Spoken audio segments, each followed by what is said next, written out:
이분이 한 평생에 사역하는 동안에 700만 달러를 모금했는데 요즘으로 말하면 7천만 달러 이상일 거예요. 아주 옛날이니까. 누구에게도 말하지 않고 기도 무릎으로만 펀드레이징을 했어요.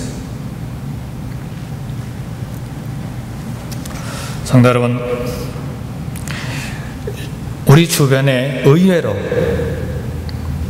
이런 하나님의 뜻을 분별하는 방법에 대해서 많은 훈련을 받고 교훈을 남긴 분들이 있습니다. 많이 있어요. 예수 전도단에 YM의 조이 도슨이라고 하는 사람이 있는데 여자분이에요.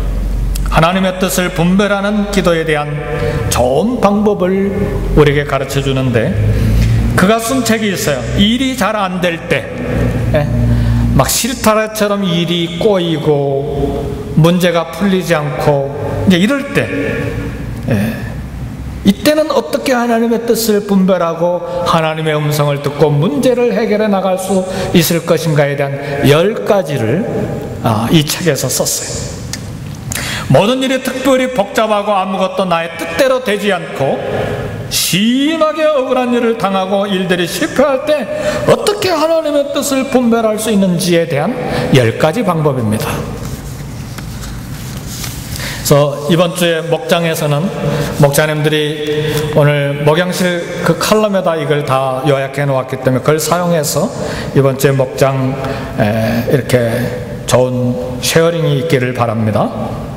이분이 이야기한 첫 번째 방법은 이렇게 문제가 복잡하고 꼬여갈 때 일단 일을 중단하는 거예요. 그리고 주님께 여쭙니다.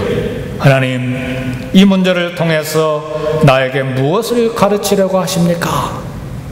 한번 생각해 보세요, 성도 여러분. 저와 여러분들을 위해서 피를 다 쏟으시고 살을 다 찢어서 주신 우리 주님, 우리 조금 전에 묵상 기도할 때에 낮과 밤에 해와 달도 상치 않도록 우리에게 그늘이 되시고 보호하시는, 그리고 들어갈 때나 나갈 때나 우리의 출입을 영원까지 지키시는 우리 하나님이 계시는데 어찌 이런 어려운 일이 생길 수 있는가? 그러니까 주님께 여쭤보아야 된다, 그 말이에요. 이게 무슨 뜻입니까?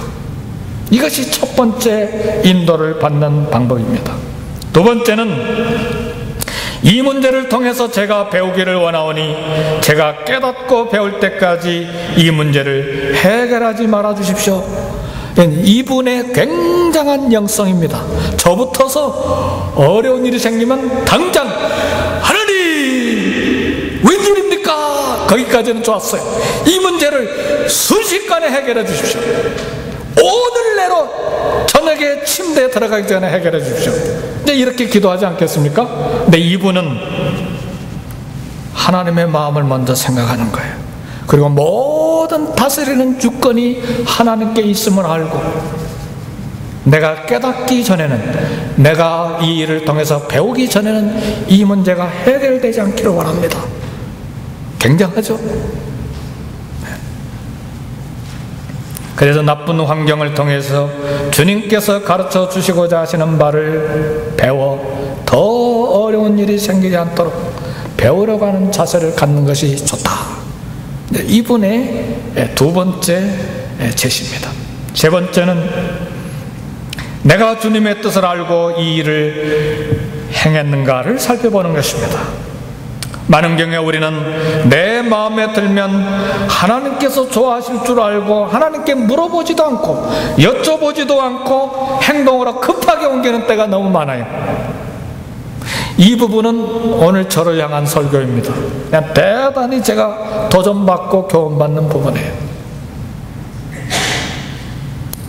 제가 우리 사랑하는 교회 담임 목사로 이렇게 부임을 했는데 제 마음속에는 담임 목사가 아니다, 부목사다, 그렇게 생각을 해요. 그런데 부목사 주제에 담임 목사님께 여쭤보지도 않고 자기 마음대로 계획하고 그냥 막 진행해버리면 어떻게 되겠어요? 당장 쫓아내야지. 그럼 부목사 두고 담임 목사가 일할 수 있겠어요?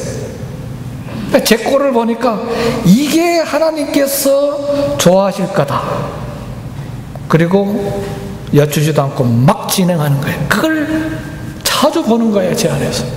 아니다, 이렇게 하는 게 아니다. 무슨 일이든 먼저 담임 목사님께 여쭤봐야 된다.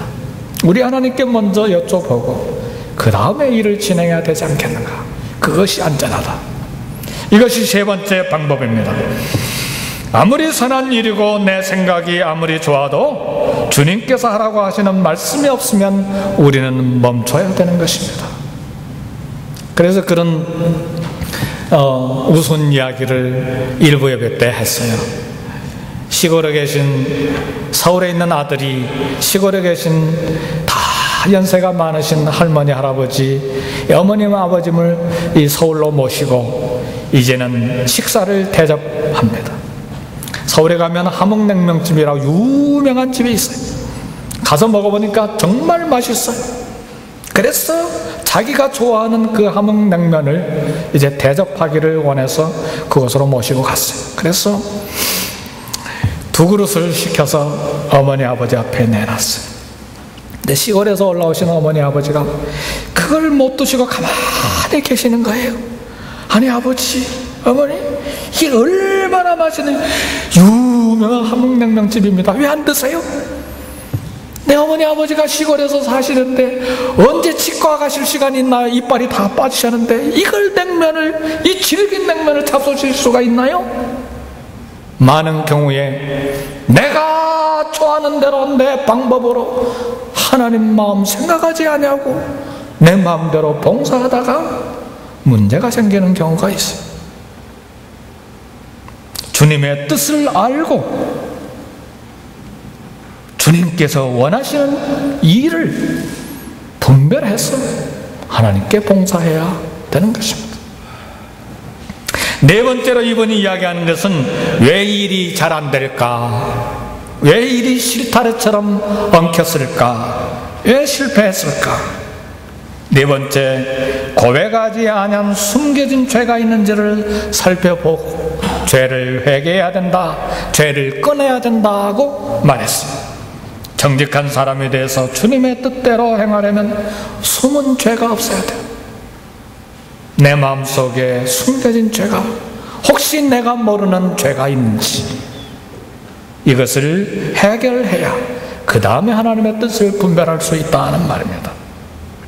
다섯 번째는 하나님의 때를 알고 있는지 물어야 합니다. 우리의 조급한 마음, 성급하게 서두르는 것 때문에 분명히 이것이 하나님의 뜻인데도 불구하고 일을 실패하는 경우가 있어요. 왜요?